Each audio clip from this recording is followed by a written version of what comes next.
உயர்ந்த செல்வம், கல்வி செல்வம். ஏன்னா, அது அழியா செல்வம். ஏன்னா, இன்னைக்கு நெறைய பணம், காசு தான் செல்வங்கிறோம். சொத்து செல்வங்கிறோம். அதெல்லாம் கிடையாதுங்க என்ன பொறுத்தளவுக்கு. கல்வி செல்வம் ஒரு மனிதனுக்கு உயர்வை தரும். நல்ல ஒரு ஒழுக்கத்தை தரும். நல்ல ஒரு பண்பை தரும்.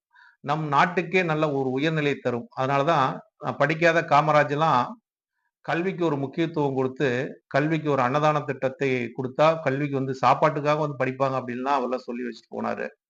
நெறைய பள்ளிக்கூடங்களையும் கட்டி வச்சுட்டு போனாரு.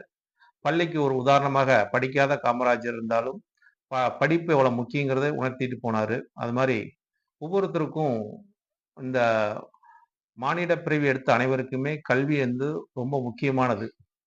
அந்த கல்வியை நம் ஒரு விரும்பி படிக்கணும். என்ன பொறுத்தளவுக்கு விருப்பத்தோட படிக்கணும். எந்த கல்விய படிச்சாலும் விருப்பத்தோட படிக்கும்போது நமக்கு அது நமக்கு அதோட இன்வால்வ் ஆகும் அப்படிங்கிற ஒரு தன்மை.